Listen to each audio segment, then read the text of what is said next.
Members of Parliament, Prime Minister and Ministers, Your Excellencies, distinguished guests, ladies and gentlemen, welcome to this unique occasion at the Swedish Parliament, the Riksdag. I would also like to extend a special welcome to His Excellency, the Ambassador of Ukraine.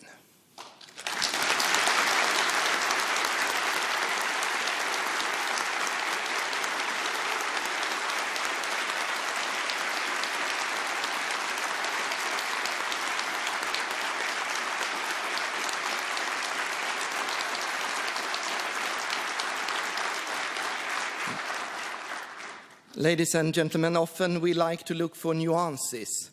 We prefer not to see things purely in black or white, good or evil. Today, however, this is not possible. There is no justification for Russia's vicious war against Ukraine and the suffering it is inflicting on the Ukrainian people.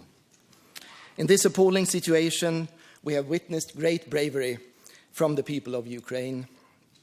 We have also seen admirable leadership from many, in particular His Excellency, the President of Ukraine, Volodymyr Zelenskyy, who has been a true leader at this most pivotal of times. We're all honored by the fact that President Zelenskyy is willing to address the Swedish Parliament on link from Kiev today. Welcome, Mr. President.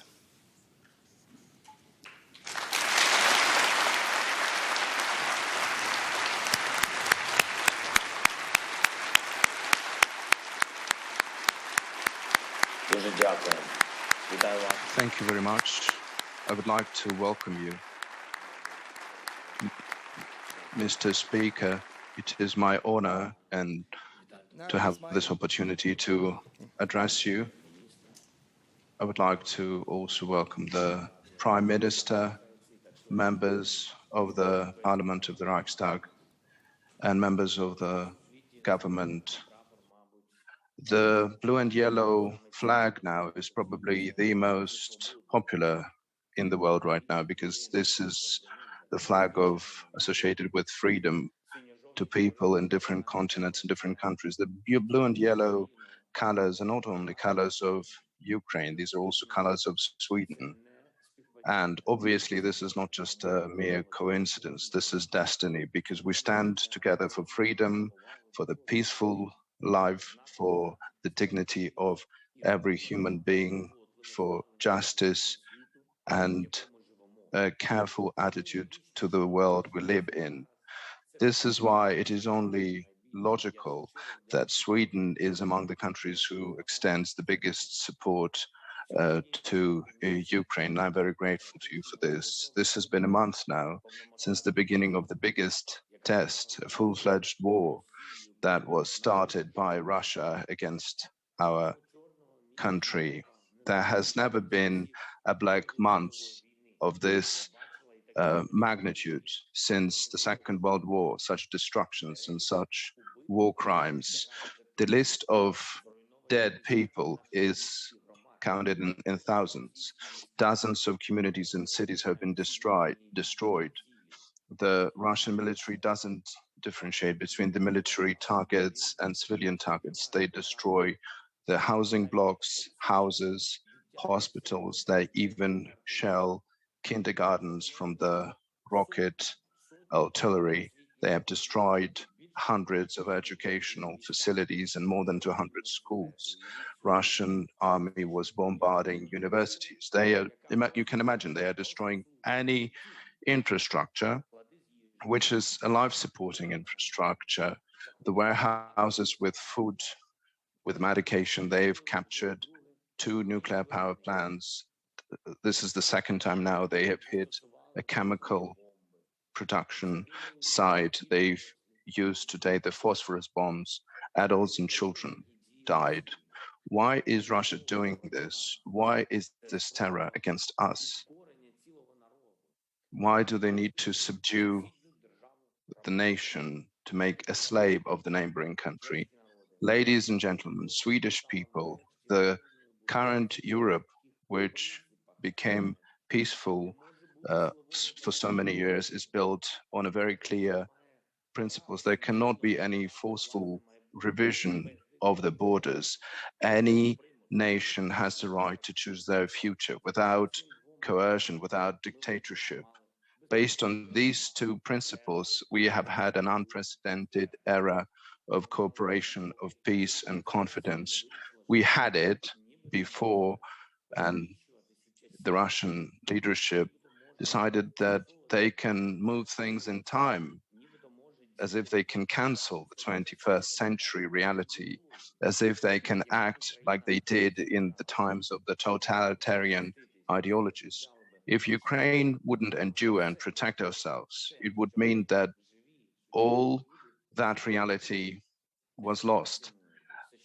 Everything that we value, everything that your people value, everything that people of any country, free country value, it would mean that all neighbors of Russia are in danger from now on. It would mean that you were in danger because it's only the sea which divides you and this aggressive policy. And Russian propagandists already discuss on air of their TV broadcasters on how Russia will occupy your Gotland island and how they will control it for decades.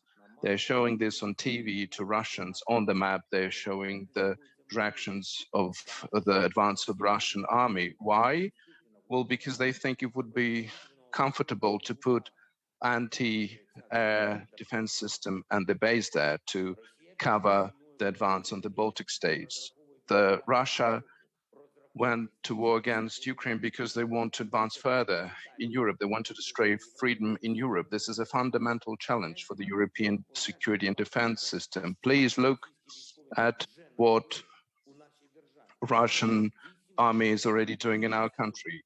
For 8 years of war in the East, the occupation of the Crimea, the repressions, the torture, submission of any manifestation of freedom and diversity, the month of a full-fledged out war, a vicious bombardment, the same as it was in Syria, kidnapping children, taking them to Russia, children and adults, raping in the housing sectors, and the looting of the Russian soldiers. Dozens of thousands of houses and apartments have been destroyed. We've had already 10 million displaced and 3 million already on the territory of the European Union. I don't want to call these Ukrainians refugees because I know they will come back as soon as Russia will go away from our land. Right after the peace will come back to our country. Ladies and gentlemen, the Swedish nation was one of the first to come with assistance to Ukraine. Your assistance is absolutely sincere. It's based on the values, based on our love to freedom, based on the symbols of the yellow and blue. Everyone knows what Sweden is aspiring to. The whole month has seen what Ukraine is willing to do. We are together in our anti-war coalition, and we need to do our best to make sure that Russia seeks peace. It was a historic decision by Sweden to provide Ukraine the necessary armament. We are grateful for this, for your reasonable approach, for your perspective. Sweden is supporting sanctions, the policy without which there will be no peace, because there's no other language than efficient sanctions that Russian leadership can understand. But for peace to come faster, the sanction packages have to be approved on the weekly basis. No barrel of Russian oil, no vessels of Russia in your ports, no euro taxes of your companies to Russian budget. Their war machine has to be cut off from the means of existence. The conscious actions of Russian army in destroying civilians, destroying our cities, should have a response, principal response from all European countries, the response of the free world. And that has become already one of their attributes of Russian army. So completely destroyed cities, killing of civilians, phosphorus bombs. We have to make sure that it wouldn't become a winning strategy. All of these war crimes have to be punished. For those who gave the orders, for those who killed people, they have to go through the tribunal to make sure that no other country would think that they can be not punished after killing people just like that and destroying completely the neighboring countries. I'm sure that together we will be able to bring peace. And this is why now we have to start thinking about restoring of Ukraine and rebuilding of Ukraine after this war, and this will come. I would like to invite Swedish architects, Swedish companies, the Swedish state and your people to participate in this historic project. Ukraine was beautiful, but now it will be even, it will become a big country. This will be a big project of restoration for the sake of people, for the sake of development of our country and the whole Europe. I would like to welcome you and invite you to demonstrate to the world and to the future generations that war doesn't bring results. Instead, peace brings fruit and good results. And Sweden is the first country that we propose this project to. You can take a sister city or sector to restore the city or the sector. And I'm sure that your technology, your business, your love for the life and the way you organize your living spaces would come to use very, very much. And all our citizens, all those who defend our country have done a lot already to protect our common European values, our common European home. We are fighting not only for Ukraine, we are fighting for the security of Europe, and we have proven that we deserve to be a full-fledged member of the European Union. The decision is already in the process. This is time to approve that decision, and I'm sure that in this you will also support us. Thank you, and thank you, Sweden. Slava Ukraini, glory to Ukraine.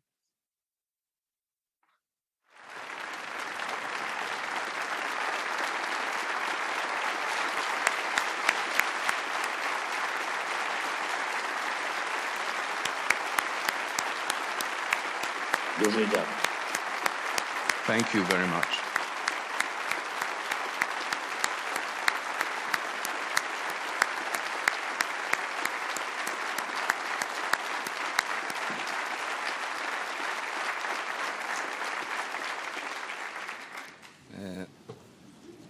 Well, thank you, Mr. President, for your sincere and important words and for taking the time to address us in the midst of the ongoing war.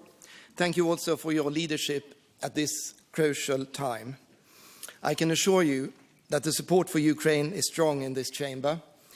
Our Parliament has previously decided, as you mentioned, on extensive support to Ukraine and will unanimously vote in favor of further support later today, including weapons that we hope will help you defend your country and, in the longer term, the European security order. We stand with you in this struggle because freedom matters, peace matters, Ukraine matters. Thank you.